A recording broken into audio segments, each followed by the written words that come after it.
Assalamualaikum warahmatullahi wabarakatuh. Selamat siang teman-teman. Kita berjumpa lagi di podcast Perdikan siang kali ini. Kali ini kita bertemu sama Mas Bambang Nugroho yang sering dipanggil sama koleganya Mas Bambang Gagi. Kenapa kita menghadirkan Mas Bambang Gagi di sini? Karena belakangan ini ada satu fenomena ataupun satu berita yang trending menyangkut beliau. Kali ini kita khusus menghadirkan Mas Bambang Gagi karena baru saja mendapatkan rekomendasi dari Partai PDI Perjuangan untuk menjadi calon wakil wali kota mendampingi Pak Teguh Prakoso. Kita relax aja, kita nanggap Mas Bambang. Gimana sih Mas ceritanya kok bisa jenengan terjun ke dunia politik? Kalau ceritanya panjang, Iya. ceritanya panjang untuk bagaimana terjun di politik. Sejak lama, Mas. Mulai awal pemilihan langsung. Oh ya. Pemilihan langsung kita support Tahun PDI berapa Perjuangan. itu? 2000 berapa ya? 5 apa 6 ya? 2004. Ya, pokoknya awal 2004 ya. 2004 Mas. 2004. 2004 ya? 2009, 2006 kalau 2006. ya. 2006 itu awal itu. Tapi kita udah bergerak. Wah, jenenge anak muda ya, partai yang sangat. Koncone oke, bolone oke waktu itu ya. Kampanye ngeng-ngeng gitu. Tapi tidak masuk di dalam struktural. Kemudian karena usaha saya itu percetakan advertising ya. Kebetulan sering diskusi pemenangan strategi itu dengan teman-teman yang menjadi tim sukses dari PDI Perjuangan. Dari sanalah kecintaan semakin kuat. Sampai kemudian ya selalu support. Selalu support hingga masuk struktural itu di badan sayap. Ya, di saya partai ya. 2018. 2018. Kelihatannya sama Mbak Maliana ya. Mbak Hartanti. Mbak Hartanti juga ya. Badan ekonomi. Oh ya, badan ekonomi. Kemudian di 2021 KTA-nya muncul. Prosesnya panjang. Tuh, di periode kedua presiden. Baru 2021 KTA-nya muncul. Muncul KTA-nya. Terus kemudian sekarang di badan sayapnya yang ketuanya Mbak Maliana. Oh gitu ya ceritanya. Badan ekonomi, industri, operasi dan panjang sekali. UMKM juga ya. UMKM juga. Tuh. Jadi kemudian juga masuk di dalam Bapilu. Oh ya, yang terakhir ini ya tahun 2002 katanya. Sebenarnya ya Bapilu. Kalau dulu zaman Pak Rudi ikutnya di tim pemenangan kota. Istilahnya itu. Tim pemenangan kota. Jadi sudah ikut menjadi pasukannya Pak Ketua DPC sudah beberapa kali. Tapi sekali lagi memang tidak mencari organisasi bukan untuk cari jabatan. Tapi apa yang bisa kamu lakukan di situ, supporting kan nggak masalah. Sip, makasih. Itu ya seperti motor itu loh. Bukan yang utama itu apa aja ada. Mungkin hanya olinya gitu ya. Tapi untuk jalan bensin.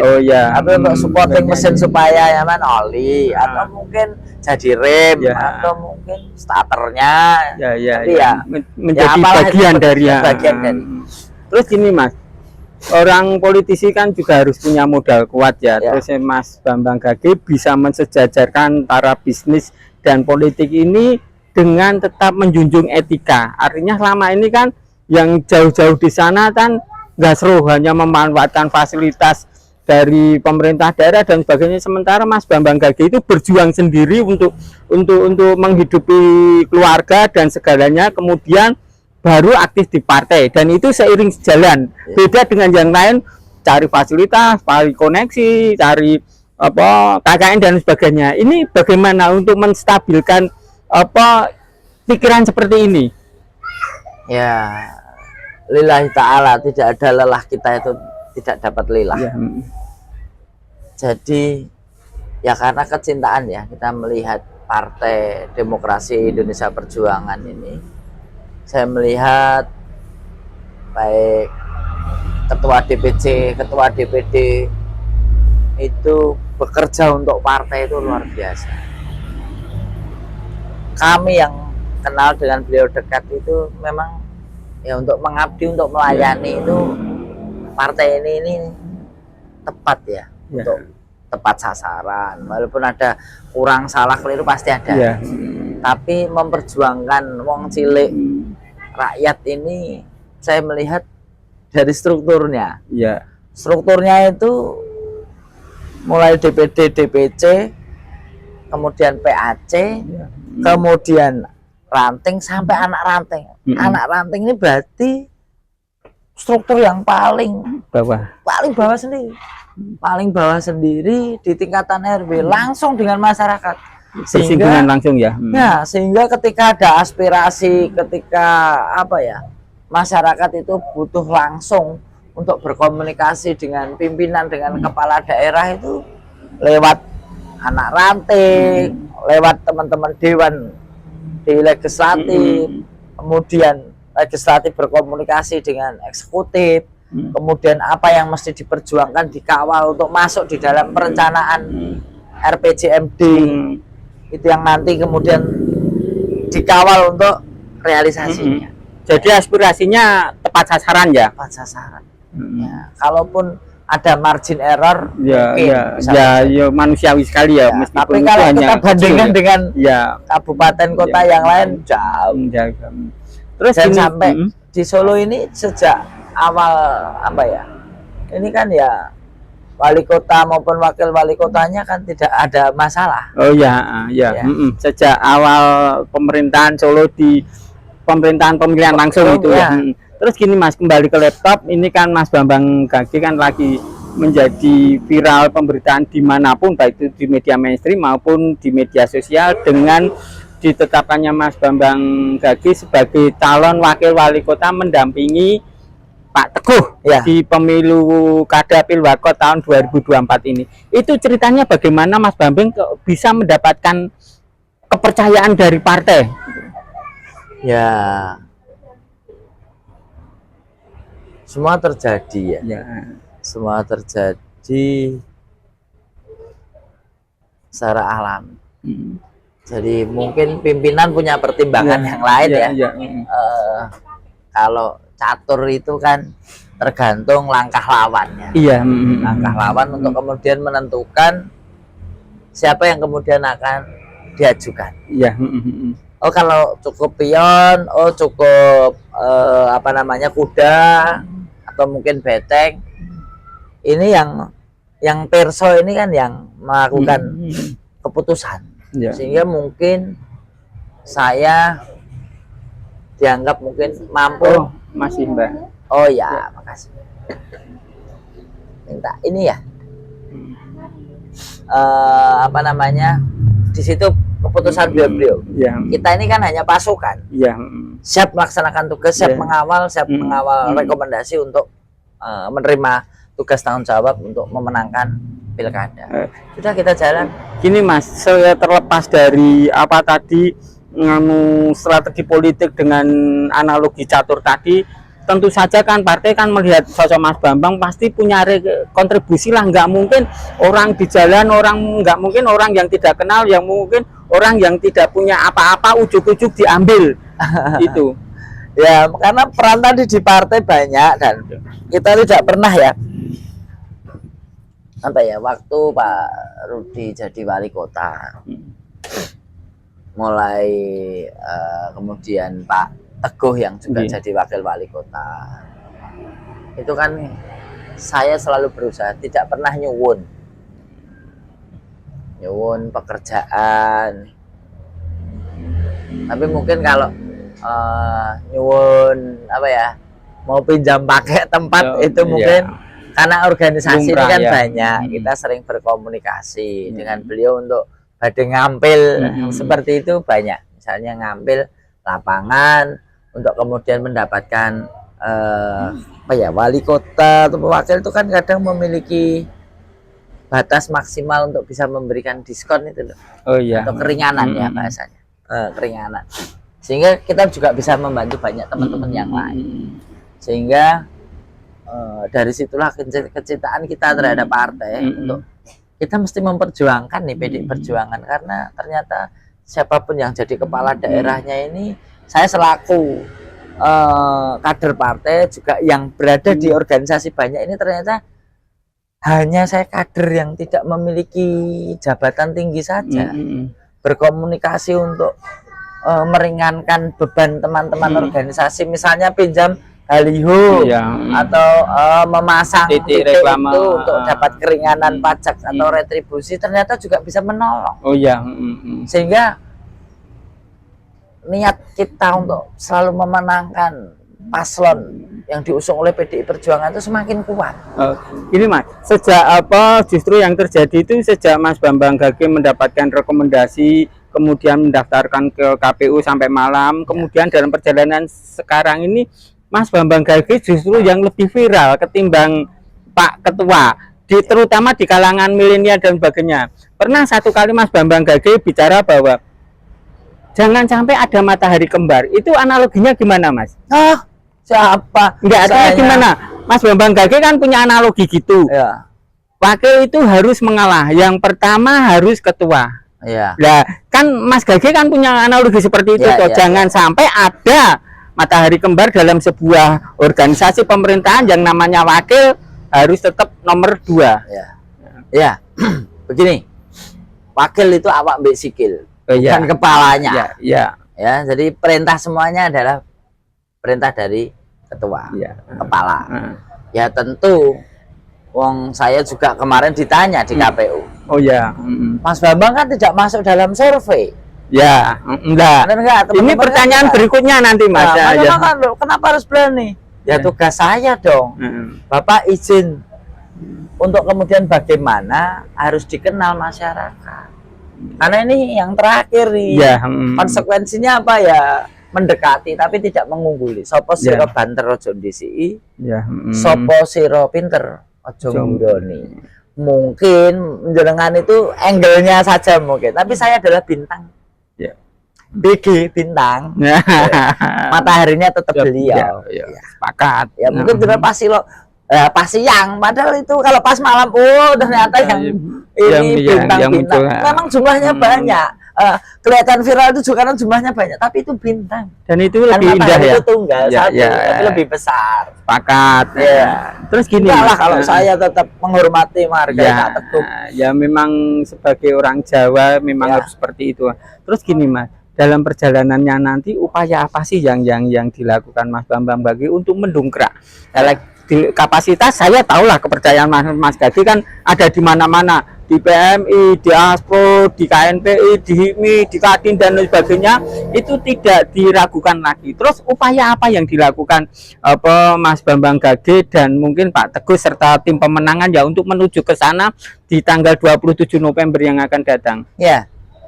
Pertama ini tadi saya juga sudah mengajukan surat permohonan cuti di kepengurusan PMI karena sesuai dengan PO peraturan organisasi di PMI itu organisasi sosial yang tidak boleh bermuatan kampanye. Jadi ini tadi rapat kemudian sekalian saya menyampaikan disisipkan dan tadi juga beberapa teman harusnya kan menyerahkan surat begini, enggak fotonya lain, akhirnya di video dari teman-teman. Ya sudah, enggak apa-apa. Yang penting kan ada bukti bahwa saya sudah mengajukan surat permohonan cuti. Selain mengajukan surat cuti ke PMI, kemana lagi Mas? Hanya di situ karena sesuai dengan peraturan organisasi. Karena mungkin Apindo tidak ada, Kadin tidak harus ada, HIPMI, KNPI juga. Kalau HIPMI, KNPI ini kan masa lalu ini kan sudah pengurusannya sudah bergeser. Tapi kan apapun masih Bambang Gage kan entah itu jadi pembina, penasehat kan sudah KNPI Jawa Tengah. Itu jadi levelnya sudah lain, berbeda, sehingga saya hanya yakin dengan istilahnya investasi organisasi, investasi sosial yang sudah saya lakukan. Insya Allah mungkin saatnya saya bisa menyelesaikan ini, karena investasi itu sudah dikenal dan tentu dengan teman-teman memiliki secara panjang, secara panjang dan kedekatan personal secara panjang. secara panjang, di mana tingkat emosionalnya akan berbeda. Jadi mungkin dengan yang baru-baru saya kenal, tapi pengurus yang baru belum tentu kenal yang lama-lama. Kira-kira begitu. Ya itu salah satu modal saya untuk bisa kemudian menjadi target-target kami untuk mencapai target yang akan kita raih. Selain investasi jangka panjang dan modal sosial tadi, apa yang mau dilakukan Mas Bambang Gage untuk meraih kemenangan di tanggal 27 November yang akan datang? Pasti ini nanti kan program-program disampaikan. Jadi itulah sekali lagi PDI Perjuangan. Tegak lurus betul. Jadi instruksi partai DPP menginstruksikan kepada seluruh paslon, ada namanya visi misi utama yang harus dikawal. Kemudian ada program di mana pengembangan dan modifikasinya mungkin bisa menjadi, mungkin bisa setiap wilayah berbeda. Dibocorkan Mas, apa sih visi misi dan program yang nantinya mau disampaikan ke KPU maupun ke Khalayak? Kemarin sudah diserahkan ke KPU. Jadi bisa dikasih bocorannya apa saja Mas? Tentu yang utama adalah bagaimana rakyat sebagai objek utama untuk bisa disejahterakan dengan keadilan dan lain sebagainya. Kata kunci cluenya itu. Karena kalau saya bacakan visi misi dan teknisnya, jadi visinya itu kata kuncinya, misinya itu dengan cara apa? Itu luar biasa loh Mas. Enggak sesingkat sesimpel, mohon maaf ya, instruksi PDI Perjuangan. Itu 1-2 bisa dibocorkan nggak dari deretan yang 10 sampai 50 atau berapa, mungkin ada 1-2 yang mungkin yang paling sederhana banget gitu. Ya, begini.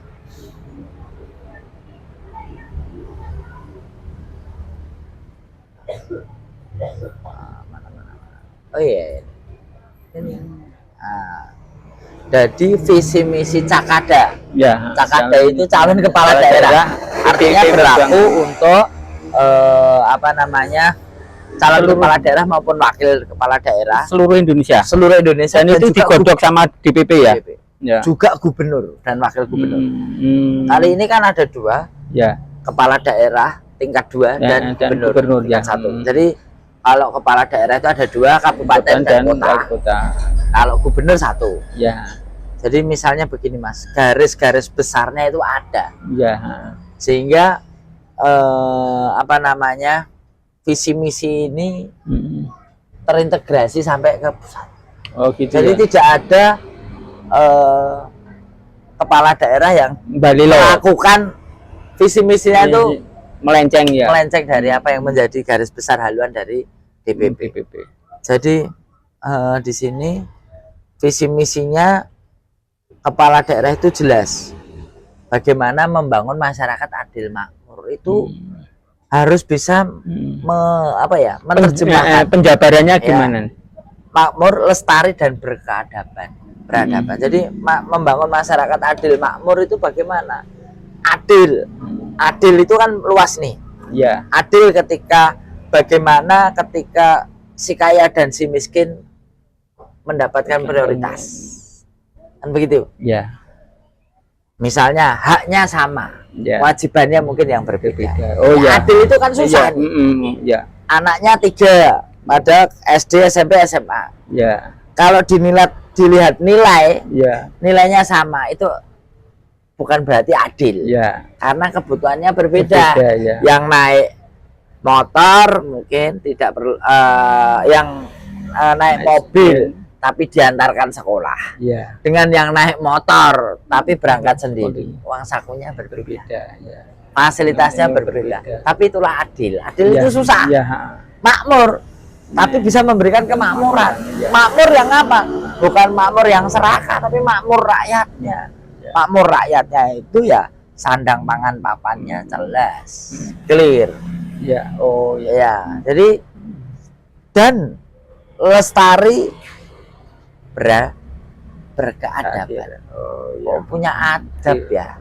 Lestari itu ya terus menerus. Langgeng. Enggak sekali di tahun pertama selesai, tidak terus. Nanti terus itu ditingkatkan lagi sehingga bisa angka kemiskinan nanti turun, terukur. KPI, Key Performance Indikatornya jelas. Mau turun berapa persen, 0, atau persentase targetnya ya.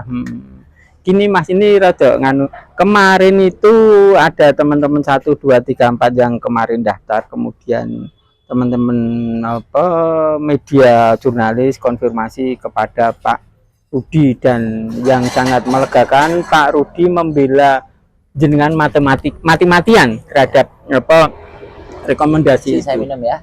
Monggo Mas Bambang Gage. Terus sejauh mana kedekatan panjenengan sama Pak Rudi sehingga dibela mati-matian seperti itu? Ya, kalau saya melihat sosok Pak Rudi, ya, itu bukan hanya soal kedekatan. Ya, beliau adalah kader terbaik yang mengutamakan, melaksanakan apa yang menjadi perintah dari ketua umum. Ya. Sehingga beliau tidak melihat saya secara subjektif maupun objektif. Ya. Tapi apa yang menjadi kehendak ketua umum, apa yang menjadi kehendak organisasi, itu yang beliau laksanakan. Ya. Itu tidak semua orang bisa. Ya. Makanya membela jenengan ya ketika ada seperti itu. Saya juga kader. Ya.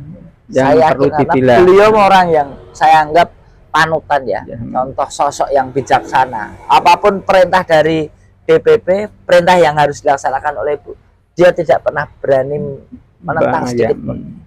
Apa yang ditugaskan siap dilaksanakan. Apa yang ditugaskan siap. Dari teman-teman ada pertanyaan titipan enggak? Sudah. Nganu Gejar, ada titipan pertanyaan untuk Mas Bambang Gage kita malah siang kali ini. Ya, Mas Bambang Gage. Ya. Saya melihat bahwa panjenengan ini bisa berada di perahu yang lain di luar sistem. Berarti ini kan PDI, ada di luar itu banyak komunitas, ya, dari otomotif, macam kelompok agama, ya. Hobi, kan. Ini panjenengan memiliki peluang untuk menggait suara mereka. Ini bismillah. Langkah panjenengan setelah ini bagaimana? Masih ada waktu 2 bulan. Ya. Untuk merangkul para ini. Baik. Insya Allah Mas, model sosial tadi ya, model sudah kenal dengan poro-poro, dengan para tokoh-tokoh, itu yang menjadi modal sosial saya. Insya Allah saya bisa sowan dan beliau-beliau berkenan untuk mendukung, karena alhamdulillah walaupun dengan waktu yang sangat pendek ini, beberapa sebelum saya sowani mereka sudah secara langsung WA mengucapkan, sehingga mungkin di podcast ini saya sampaikan mohon maaf sekali, saya harus jawab satu persatu dan seperti tsunami ternyata masuknya WA itu banyak sekali. Mungkin kalau nggak pas saya buka, nggak pas masuk, nggak bisa kejawab. Jadi mungkin yang telepon mungkin ya, kecuali pas telepon lagi acara, Mas nanti saya telepon lagi. Itu pun kalau tidak telepon lagi, sudah masuk lagi. Tapi alhamdulillah modal sosial yang sudah saya lakukan, beliau-beliau poro-poro sudah kontak dan siap mendukung. Tinggal nanti waktunya disesuaikan dengan jadwal saya. Saya tuh bersyukur sampai kadang nangis ya, selalu saya menangis. Kok Allah itu paling berkah berkahnya kok banyak sekali gitu. Mereka alhamdulillah secara langsung kontak kepada kita, mungkin melihat kok tak WA orang dijawab telepon gitu ya. Kemarin waktu diisi kemarin saya masih ingat apa yang disampaikan sama Mas. Apalagi kemarin sudah mendekati mau ujian. Itu jenengan banyak sekali WA, SMS dan jawabannya itu sekali sederhana. Mas bantunan aku ben iso bantu jenengan. Lah ini loh aku, wah ini kelihatannya hampir semua yang telepon dikasih jawaban seperti itu, baik mereka yang mengucapkan selamat maupun yang siap membantu di lapangan. Dan jawaban itu sangat-sangat mengena, Mas. Ya, jadi izin kalau saya itu mungkin apabila Allah berkehendak saya menjadi wakil wali kota. Insya Allah menjadi wakil wali kota itu bukan karena mencari uang, bukan mencari pekerjaan. Sebenarnya dari sisi usaha saya sudah cukup ya, Mas, istri dan keluarga saya. Tapi karena begitu mendapatkan rekomendasi, apa ini ya yang selalu dikatakan Pak Rudi, Ketua DPC Solo, bahwa meraih kekuasaan untuk bisa memberikan kesejahteraan yang sebesar-besarnya. Maka saya simpulkan, ketika teman-teman dewan menjadi legislatif, dia harus memperjuangkan masyarakat. Ya, dia harus memperjuangkan apa yang menjadi tugas dari partai. Sehingga saya ambil kesimpulan, saya kalau diberi amanah menjadi kepala daerah, berarti saya bisa banyak bantu orang lain. Yang kemarin mungkin 5-10 orang. Ya. Mungkin besok berkali-kali berlipat-lipat. Yang itu saya simpulkan bahwa bantu saya untuk bisa melayani Anda. Jadi saya akan bisa melayani penjenengan semuanya dengan baik. Ya. Kalau penjenengan bantu saya memenangkan, meraih kekuasaan ini, menjadi wakilnya Pak Teguh, menjadi wakil wali kota Surakarta. Oh ya. Walaupun semua keputusan di Pak Teguh, tapi kan kami bisa menyampaikan kepada beliau. Dan saya yakin beliau punya kebijakan hal-hal yang sifatnya teknis seperti ini. Dikoyo Mas Bambang yang ngurusin, oh siap Bapak, kan begitu. Kita berbagi tugas, berbagi peran, berbagi pekerjaan, kira-kira seperti itu. Ya oke Mas, terima kasih sekali. Siang kali ini kita mendapatkan jawaban yang menyejukkan dari Mas Bambang Nugroho atau alias Mas Bambang Gage. Pas lulus, pas lolos ya. Pas lulus, pas lolos. Lolos dulu Mas. Oh ya, lolos dulu baru lulus. Ya, itu kemarin apa Mas Bambang baru saja tanggal 31 Mas ya. Tanggal 30 melulus disertasi S2 di ISI dan sekarang lolos jadi calon wakil wali kota dari PDI Perjuangan dan sudah mendaftarkan ke KPU. Demikian teman-teman, kita akhiri podcast pada siang kali ini. Kita berjumpa lagi pada podcast yang akan datang. Wassalamualaikum warahmatullahi wabarakatuh. Sekali lagi, merdeka! Merdeka! Merdeka! Merdeka! Merdeka! Merdeka! Terima kasih. Calon wali kota. Siap.